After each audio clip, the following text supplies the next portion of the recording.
It's drama time. For those of you guys that don't know about the Ashes of Creation drama, I will briefly explain it. For the longest time, Intrepid was selling Ashes of Creation Alpha Access for a minimum of $250, which is quite steep. However, in these $250+ packages, you got quite a bit of in-game subscription, you got quite a bit of the in-game store currency for the Cash Shop cosmetics, you got exclusive armor, mounts, that kind of thing, as well as some other knick-knacky type of things. Now, don't get it twisted. Most people were buying these alpha packages to play the game. They wanted the alpha access, but the fact that it included quite a bit of subscription time, quite a bit of the store currency, some exclusive skins, it kind of softened that blow. A lot of people, including myself, saw these alpha packages as a bit of a donation. It's kind of a gamble because you're not going to really get the value out of this package if the game flops or never comes out. But if the game comes out and you play it for a year, then all those people that spent, $250, $500 are actually pretty happy because they got quite a bit for their money, as well as being able to test the game throughout the pretty decently long testing phase that we're getting ready to see. So that's kind of the argument that people had for buying them. That's how they justified it to themselves. I'm somebody that bought one of these larger packages because, quite frankly, the game looks all right, and man, I'm just a fucking crackhead for MMORPGs. However, with that being said, a large percentage of people would have rather just bought the alpha access if they could back then. They kind of roped everybody into buying a big package with the other knickknacks, which admittedly a lot of them are pretty cool, but I think a lot of people would have rather just bought the access and just tried that out first to make sure the game is decent and, not a scam. So there's definitely a lot of people that feel like they got burned by the fact that they spent $250, $500 on a package just to turn around and have that access being sold a la carte.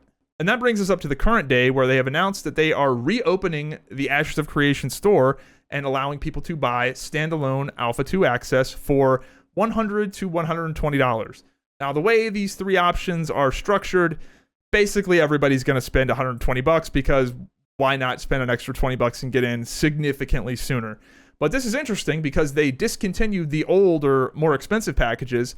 The $250 plus packages have not been available since early January. So they took everything off the store. You could not buy anything Ashes of Creation for many, many months, which is super interesting.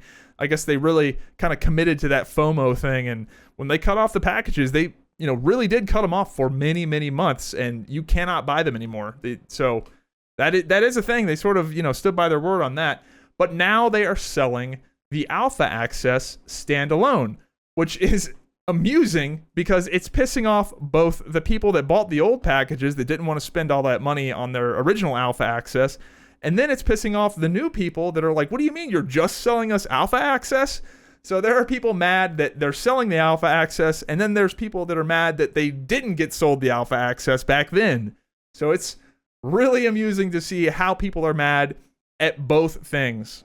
Now, I will say that them selling standalone Alpha 2 access is strange, because for the most part, when games sell early access to their games, they are selling you the game itself, and if you give them your money earlier, you get to play an earlier version of the game. That's normally how this works. But Ashes of Creation doesn't have a box cost, so it's kind of weird. They're just selling you strictly the alpha access. And it's really weird because when the alpha ends and it goes into beta, you lose access, which is genuinely very bizarre. And there are also people that bought packages back then that were more expensive than the Alpha 1 access that have beta access, so they can't play even though they bought an older, more expensive package that only has beta access. So I imagine they're going to change some of these things because they just genuinely make no sense, especially the people that bought the old beta packages that now can't play until after some of the newer people that buy the less expensive access. Like, it's really weird. So I think they gotta change some things there just for clarity, and it doesn't make sense. But it is pretty weird to buy access to a game and then lose access to the later phases. Normally when you're in, you're in. That's kind of been the trend, and that's just always how it is, right? So the reason why this is so controversial is because they are just selling you the access to the game. You get nothing. You do not get the game. You do not get any subscription time. You do not get any in-store currency. You pay $120 and you get access to the alpha, and when the beta starts, you're done. It's over. So that's super weird. Super weird. Now, they did come out and actually change this. If you buy alpha access through one of these standalone packages, you will get 1 month of game time and $15 of the in-game store credit. So you'll get a $30 value for $120. So you're still basically paying $90 for alpha access, which is not a great look. So at the surface level, this is not a good look. I don't know of any game that's really done this. I know Ashes is kind of weird in that it's a subscription-based game with no box cost. And it's also in this weird, like, live service open development model, which is, again, super bizarre. And other games are trending this way. Like, the new Ghostcrawler MMO is going this way. And I think the Riot MMO is going to have, like, an openish development. So video games are really weird anymore. But I've never seen a company just charge for alpha access, and that's it. You get nothing else. There is, do not pass go. It's super weird. Intrepid 100% knew this was not going to go over smoothly. Maybe they didn't think the backlash was going to be as bad as it is, but they knew it wasn't going to go over 100% smoothly because they tried to preamble it during the announcement on the live stream when they were talking about what they were doing. They were like, we know not everybody's going to like this. We know. And they're not idiots.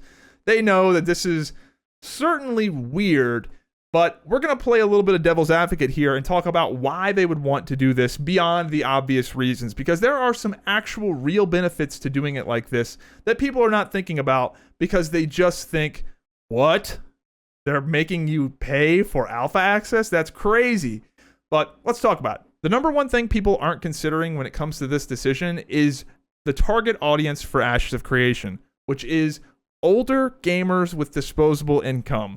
That is the initial target audience for this game, especially when it comes to early access and at least being the first ones to play this game. Because quite frankly, the MMORPG audience in general is just boomers. It's just a whole bunch of people that experienced MMORPGs when the genre was good. It's not a bunch of young kids. I'm sorry. I know the YouTube analytics. I've talked to my peers that also do YouTube and Twitch. Everybody is in their upper 20s and 30s that play MMOs. So these are people that have money. Now, there's a whole lot of people that are offended that, play free-to-play games, and they're like the free-to-play tourist types that don't really spend money on video games. But quite frankly, Intrepid doesn't really care about those people. This is going to be a subscription-based MMO with likely a pretty expensive cash shop for cosmetic items. Why? Because it has to be. This is a AAA MMORPG with pretty high production values. And they do not have things like the WoW token or server transfers or race changes or faction changes or all of the character services that Blizzard does. They don't have them. They're not going to have any pay-to-convenience features. They're not going to sully their game with those things. But they still need to keep the lights on. So that's why the game is going to have a $15 subscription fee, as well as likely, if I had to guess, if I was a betting man, these cosmetics that they're selling in the store are going to be Valorant level expensive because, quite frankly, the target audience for this game is older gamers that have disposable income. So where am I going with this? Well, quite frankly, if you are someone that has a strong aversion to spending money on video games, Intrepid just isn't as interested in you as a player as they would be the people that are interested in spending money.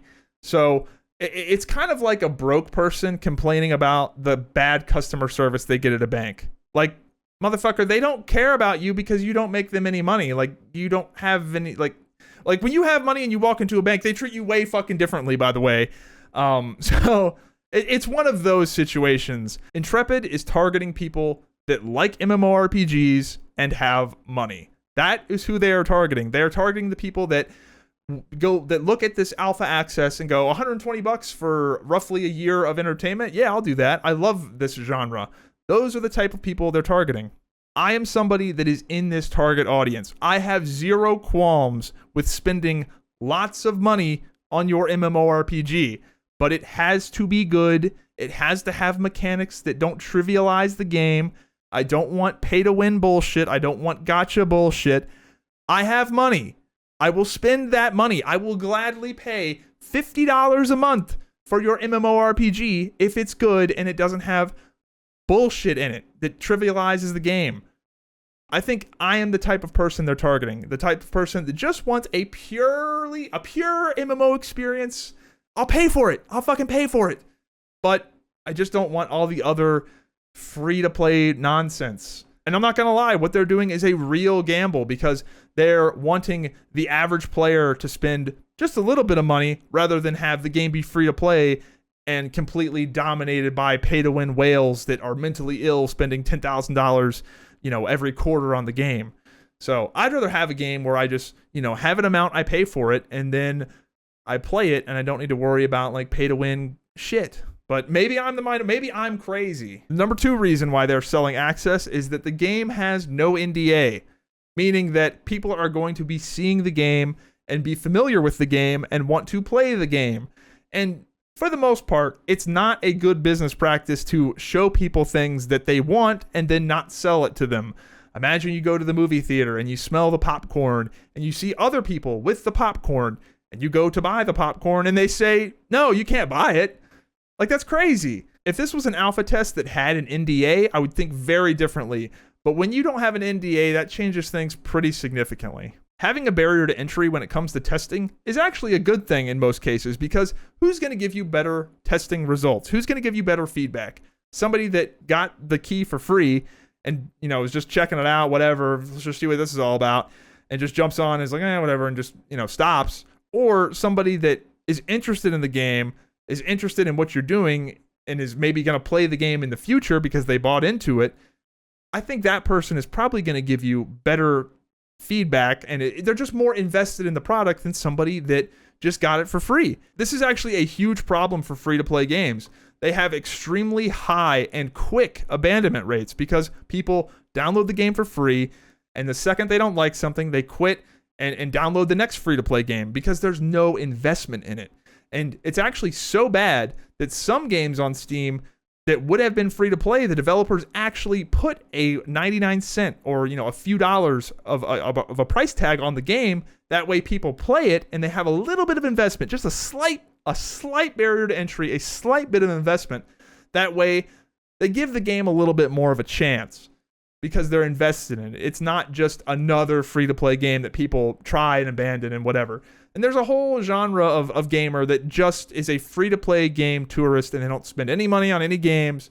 And quite frankly, that's an audience that you don't really want if you're a video game developer. And the final and most important reason why I don't hate that alpha access is being sold is that the current era we live in, randomized beta and alpha testing is entirely bullshit because it is completely monopolized by bots and key resellers. This isn't a huge issue for me personally because I can just go on Twitter and send a few DMs and link my YouTube channel, and usually I can butter somebody up and get access. But for you normal people, guess what? You're fucked because you're competing against tons of people botting, creating tons of fake accounts, and then reselling those keys on G2A or eBay. It's bullshit.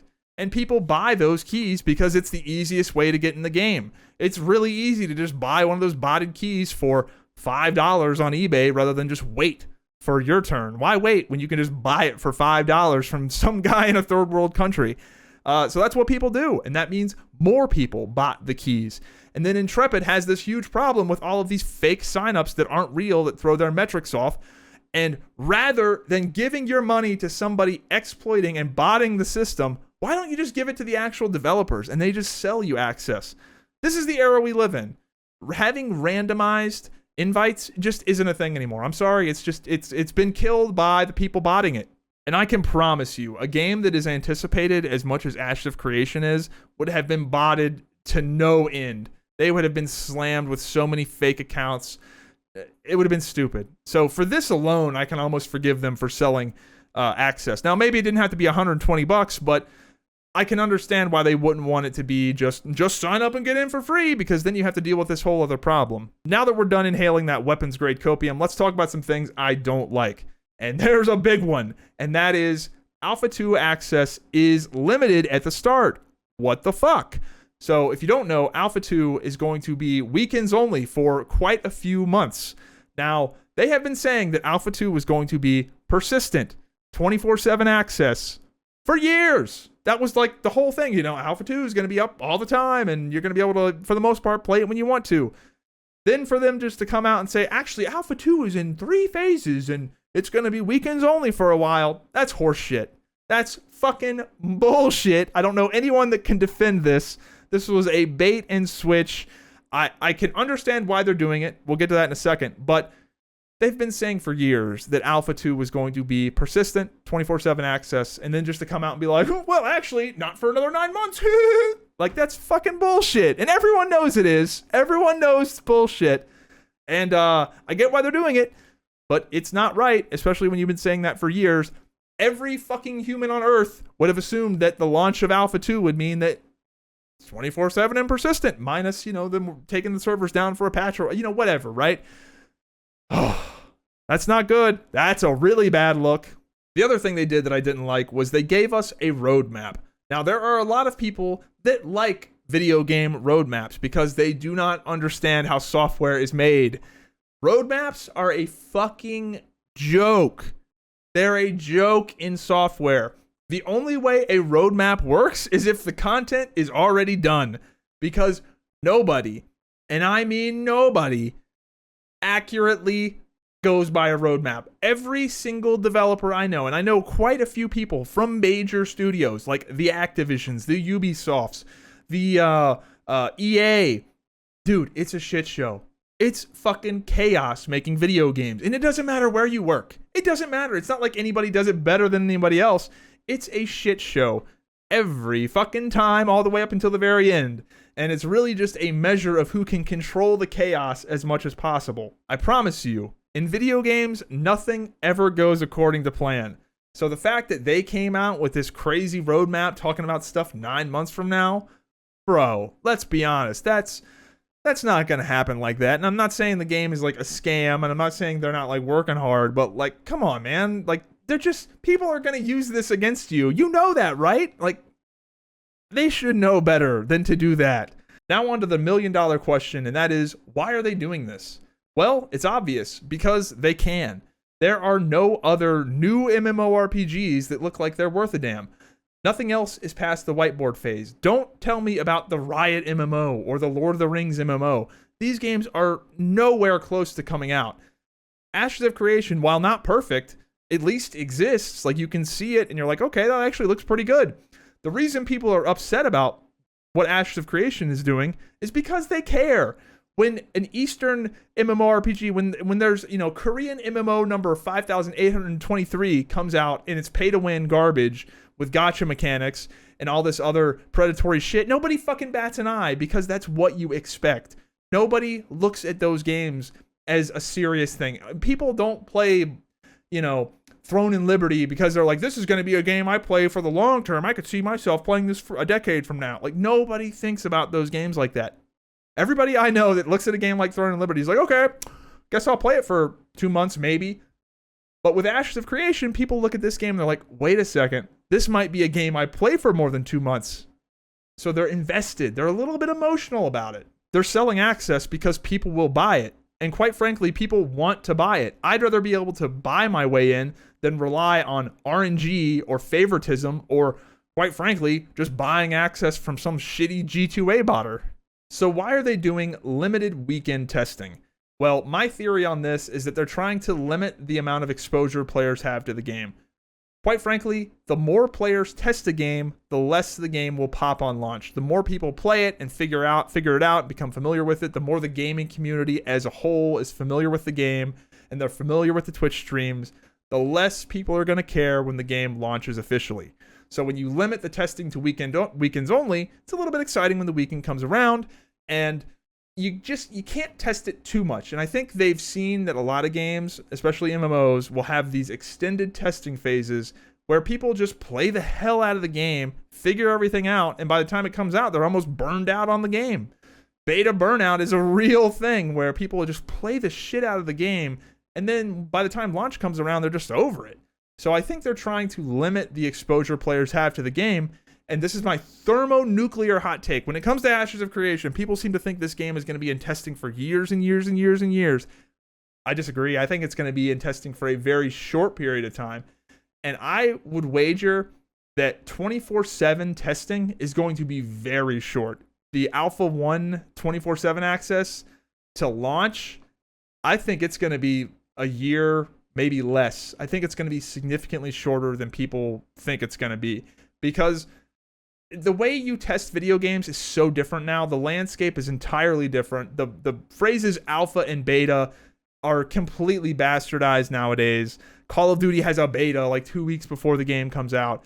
And the entire culture around video games has changed. You don't have games with long testing phases anymore. And you definitely don't have games with long testing phases that also don't have NDAs. That's not a thing. So I would bet that they're doing limited testing to limit the exposure players have to the game so the game launches better. Because quite frankly, if you let people play the game, they will, and they'll play it until they don't want to play it on launch, which is what people do. So that's my hot take. I just don't think the testing is going to be that long. I think they're going to try and preserve some of that mystery and intrigue for the actual launch of the game.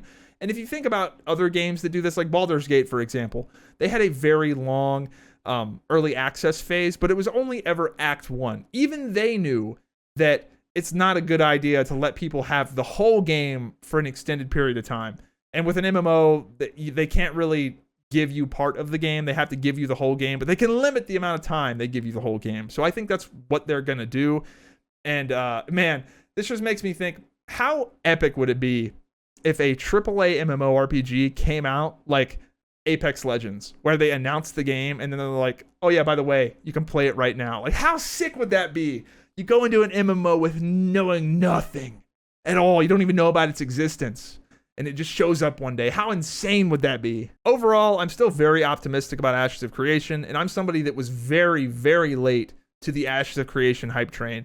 I did not give a shit about this game until I saw what I needed to see, and that was the overall game feel, movement, and combat of kind of just more like how things feel and look and how you move around the world. When I saw them start to nail that, I started paying attention, because that's something that's very intangible and hard to nail down. And right around the time the mage got shown, I was like, hang on, they got something here. And I saw the mage reveal and I was like, that actually looks pretty good. That looks very magey. It looks like the characters are moving around pretty well. And then the fighter showcase, everybody liked that. The fighter showcase, fucking on point. And then they had a PvP showcase that looked pretty good. And then the Bard, which not everybody's cup of tea, but I looked at the Bard and I was like, oh, that's like high up there on something I'll actually play. So they're nailing the things that are important to me, which is player movement, multiple players being on screen, the combat surrounding players, the visibility, the effects, the animations. Like, they're really doing a good job with that stuff. I'm somebody that I don't really give a fuck about nodes. Like, I will engage with the node system. The node system is what drives the player conflict and the player behavior in the game. I understand that, but like, I don't give a fuck about being the mayor. I don't give a fuck about building up nodes. I'm looking for a game where, I kill dragons and kill PvP with the boys. Like, that's what I want. Make something like that for me and I'm happy. I'm pretty easy to please. I played Crowfall and had a blast. I am that guy that had fun with Crowfall. Like, I'm easy to please. Will they fuck up a bunch and stick their foot in their mouth 100 times between now and launch? Absolutely. Will they mess up a lot of stuff? Yes. But they're getting the important things right, or at least the important things to me, and I'm optimistic that the scope of this game is very achievable. This game is going to come out. I'm almost certain this is a real game that's going to come out. Will the game be successful? Who knows?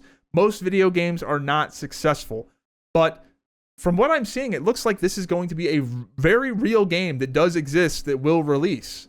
Everything about it seems incredibly grounded and realistic and achievable. And the funniest thing is that none of this really matters. The only thing that matters is that the game is good. Adolf Hitler could rise from the grave and make a good MMORPG, and we would forgive him and be like, well, you need to really separate the art from the artist. That's how desperate we are. None of this matters if the game is good. If the game is good, all is forgiven. But the issue is we're all very emotional. We just want a new MMORPG that isn't terrible. I'm sick of playing a 20-plus-year-old game. It's old. I just want something new that doesn't suck. And we're all sick of waiting, and we're all very emotional. And that is most of what's happening here, I feel like. So let me know what you guys think in the comments down below. Still optimistic about the game. Not the greatest look, but I can understand why they're doing it.